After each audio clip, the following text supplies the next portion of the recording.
शिवसेना प्रणीत शेतकरी सेनेच्या वतीनं राज्यभरात सुरू होणाऱ्या शेतकरी संवाद यात्रेचा शुभारंभ टेंभीनाका येथे करण्यात आलाय.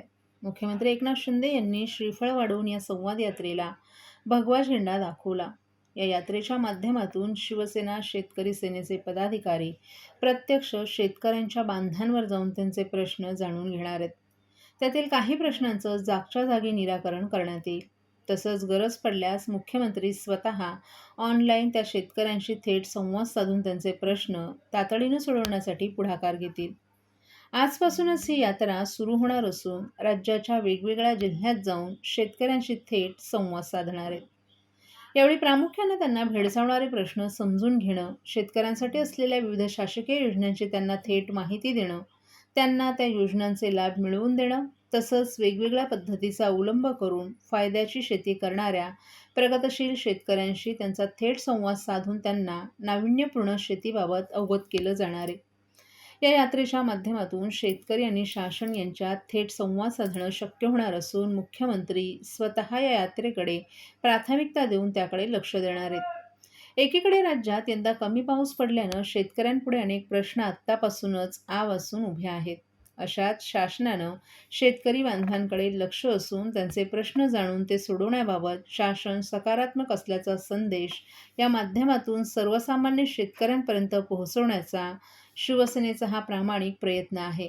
आज झालेल्या शुभारंभाप्रसंगी शेतकरी सेनेचे अध्यक्ष धनंजय जाधव, नाथराव कराड, समन्वयक योगेश्वर रायते तसंच राज्याच्या वेगवेगळ्या भागातून आलेले प्रगतशील शेतकरी आणि शेतकरी सेनेचे सर्व पदाधिकारी देखील उपस्थित होते.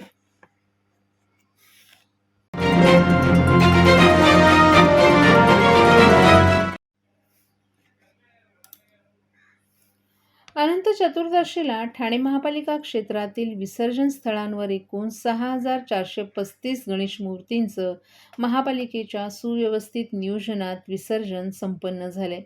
यामध्ये 746 सार्वजनिक मंडळांच्या गणेश मूर्तींचाही समावेश होता. पर्यावरणभिमुख गणेशोत्सवाची परंपरा यशस्वीपणे राबवणाऱ्या ठाणे महापालिकेच्या वतीनं निर्माण करण्यात आलेल्या कृत्रिम तलावांमध्ये 3,717 तर विशेष टाकी व्यवस्थेत 339 गणेश मूर्तींचं भाविकांनी विसर्जन केलं. मुख्यमंत्री एकनाथ शिंदे यांनी शहरात मासुंदा तलाव, खारीगाव आणि पुढे ठाणे पूर्वेकडील कोपरी येथील विसर्जन घाटांना भेटी देऊन त्या ठिकाणी पुरवण्यात आलेल्या सोयीसुविधांची पाहणी केली. विसर्जन सोहळ्यात सहभागी झालेल्या भाविकांना विविध सेवा पुरवणाऱ्या सामाजिक संस्थांच्या मंडपांनाही त्यांनी भेटी देऊन त्यांच्या कार्याबद्दल त्यांचं मुख्यमंत्र्यांनी कौतुक केलं. तसंच गणेश भक्तांशीही त्यांनी यावेळी संवाद साधला. यावेळी माजी महापौर नरेश मस्के, अशोक वैती तसंच अतिरिक्त आयुक्त संदीप माळवी, उपायुक्त शंकर पाटोळे आदीही उपस्थित होते. दरम्यान महापालिकेनं तयार केलेल्या विसर्जन व्यवस्थेला ठाणेकर नागरिकांनी दिलेल्या उदंड प्रतिसादाबद्दल महापालिका आयुक्त अभिजित बांगर यांनी सर्व गणेश भक्तांचे आभार मानले. प्रत्यक्ष विसर्जनाच्या ठिकाणी महापालिकेच्या अधिकारी आणि कर्मचाऱ्यांच्यासह अतिरिक्त आयुक्त संदीप माळवी, अतिरिक्त आयुक्त प्रशांत रोडे, नगर अभियंता प्रशांत सोनग्रा यांनीही पाहणी केली. तसंच गणेश भक्तांचं सहकार्याबद्दल आभारही मानले.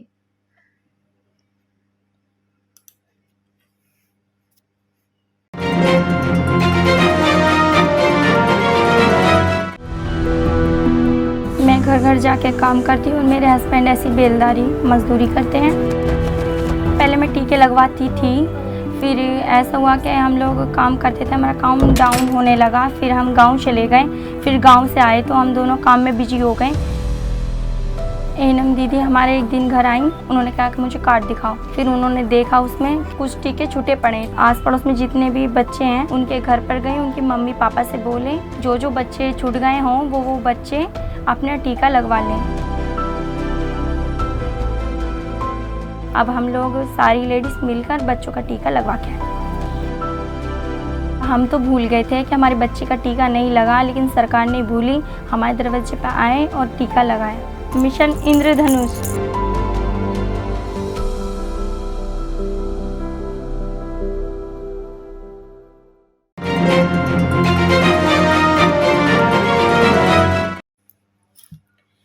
मुंब्रा येथील आंबेडकर नगरमध्ये एका पतीनं पत्नीवर हातोडीनं वार करून तिची हत्या केल्याची घटना घडली.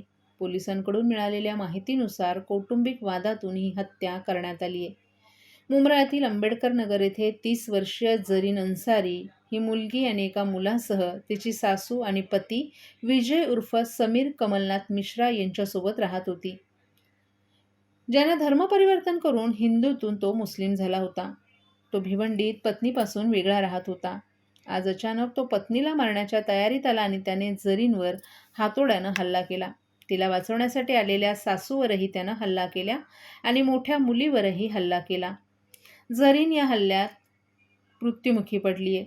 सूत्रांनी दिलेल्या माहितीनुसार आरोपी विजय उर्फ समीर हा त्याला वाचवण्यासाठी आलेल्या लोकांना 3 सेल टेप करून वायर टाकून आणि बनावट स्फोट घडवून घाबरवत होता. मात्र पोलिसांनी आरोपीला अटक केली आहे. मृतदेह शवविच्छेदनासाठी शासकीय रुग्णालयात पाठवला असून याचा अधिक तपास मुंब्रा पोलीस करत आहेत. सर, अंबेडकर नगर परिसर में एक हत्या का मामला सामने आया है, इसको लेकर क्या कुछ जानकारी देना चाहोगे? देखिए अभी दोपहर 1 बजे यहाँ पे एक समीर शेख करके आदमी है और उसकी वाइफ जरीन अंसारी. ये समीर शेख है, 14 साल पहले उनका शादी हुआ था. उसका पहला नाम मिश्रा था, अभी वो मुस्लिम में कन्वर्ट हुआ था. तो उनका झगड़ा था हस्बैंड वाइफ का. 3 साल पहले वो घर से यहाँ पे जो उसकी वाइफ है और उसकी मदर है, सास है, उन्होंने घर से उसको आने का मना किया था. ये लोग यहाँ पे रहने के लिए अम्बेडकर नगर में जो मयत उनकी वाइफ है जरीना, उसकी माँ, उसका भाई और उसके बेटे ऐसे इधर रहते थे. आज दोपहर को 1 बजे वो यहाँ पे आ गया. उन्होंने वाइफ को घर में पूछताछ किया, लेकिन उसकी जो सास थी उन्होंने उसको घर में आने के लिए मना कर दिया.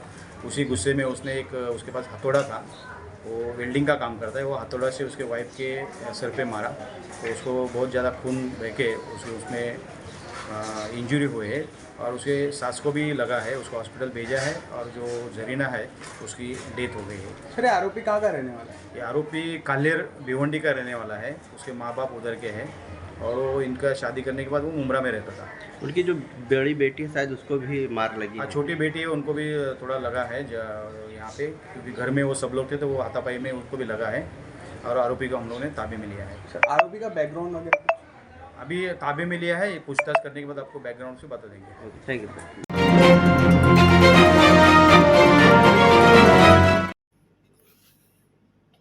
15 सप्टेंबर ते 2 ऑक्टोबरपर्यंत साजरा होणारा स्वच्छता पंधरवडा हा स्वच्छता ही सेवा 2023 या उपक्रमाच्या स्वच्छता मोहिमेचा भाग आहे. हा पंधरवडा सुरू झाल्यापासून या निमित्तानं आयोजित विविध कार्यक्रमात आत्तापर्यंत देशभरात 5 कोटींहून अधिक नागरिक सहभागी झालेत. ठाणेकरांनी रविवार 17 सप्टेंबर रोजी दादोजी कोंडदेव क्रीडांगण येथे मोठ्या संख्येनं सहभाग नोंदवला. स्वच्छतेचा संदेश देणारे फलक, पर्यावरणपूरक प्रकल्पांच्या प्रतिकृती, गणेश मूर्ती बनवण्याची स्पर्धा आणि स्वच्छतेची सगळ्यांनी घेतलेली शपथ असा सोहळा दादोजी कोंडदेव क्रीडांगण येथे हजारो विद्यार्थी, शिक्षक, सफाई कर्मचारी यांच्या उपस्थितीत संपन्न झाला. ठाणे महापालिका क्षेत्रातील खाजगी शाळा, महापालिकांच्या शाळा येथील विद्यार्थी या सोहळ्यासाठी उपस्थित होते. शाळांनी संकल्पनात्मक रचना या विषयावरील स्पर्धेत सहभाग घेतला होता. ज्येष्ठ अभिनेते प्रशांत दामले यांनी स्वच्छता राखण्याचं महत्त्व यावेळी थोडक्यात सांगितलं. त्यानंतर त्यांच्या उपस्थितीत ठाणे महापालिका आणि ठाणे वैभव यांचा संयुक्त उपक्रम असलेल्या 1 मिनिट ठाण्यासाठी या उपक्रमाचाही आरंभ करण्यात आला. इंडियन स्वच्छता लीग हा स्वच्छतेचा महोत्सव आहे. त्यानिमित्तानं ठाणे महापालिकेत सफाई काम करणाऱ्या कांता ठाकूर आणि अनिल ठाकूर या दाम्पत्याचा प्रातिनिधिक सन्मान या सोहळ्यात करण्यात आला. या दाम्पत्यांच्या हस्ते सफाई कर्मचाऱ्यांसाठी असलेल्या विविध लाभदायी योजनेचा शुभारंभ करण्यात आलाय. इंडियन स्वच्छता लीग 2.0 मधील ठाणे टायटन्स या ठाणेकर नागरिकांच्या संघाचे कर्णधार अभिनेते भाऊ कदम आणि या उपक्रमाच्या दूत अभिनेत्री मधुराणी प्रभुलकर यांनी ठाकूर दाम्पत्यांचा सन्मान केला. क्रीडांगण परिसरात पर्यावरणपूरक गणेश मूर्ती बनवण्याची स्पर्धा झाली आहे. त्याला विद्यार्थ्यांनी उदंड प्रतिसाद दिला. सकाळी ठाणे रेल्वे स्टेशन परिसरात स्वच्छता मोहीम हाती घेण्यात आली होती.